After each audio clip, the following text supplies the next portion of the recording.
Quando nós fomos salvos para andar com Deus. Essa é a verdade. E se você não está andando com Deus, você está errando muito. Olha que Paulo disse em Romanos 2:22, palavra do Espírito Santo. Tu que dizes que não se deve adulterar, adulteras? Às vezes não fisicamente, mas no pensamento. Está com a sua metade e você está meio assim, desligado, né? Aí pensa um caso ali, não faça isso. Isso é adultério. Peça perdão a Deus, Deus me santifique. Se você tem sido useiro e invezeiro nisso, limpa-me completamente, não deixe isso entrar no seu coração.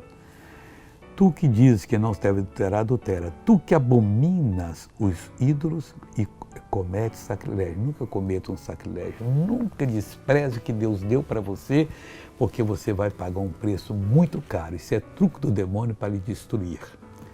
Veja essa pessoa que foi abençoada, eu já volto para orar.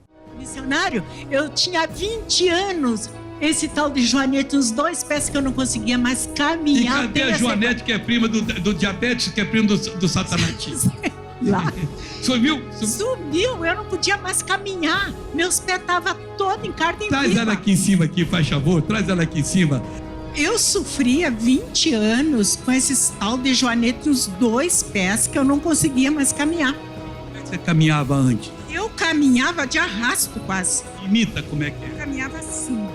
Agora anda normal, Lenice, olha aí pessoal, Lenice foi curada. Pode ir, Lenice, pode ir, glória a Deus. Agora quero orar com você. Pai, aquele que foi santificado não deve voltar ao chiqueiro da iniquidade, e muito menos do adultério, porque todo pecado que a pessoa faz é fora do corpo. Mas aquele que se prostitui peca contra o próprio corpo, que isso não existe, ó Deus, nem um abraço sensual em outra pessoa, nem um beijo, muito menos um ato imundo.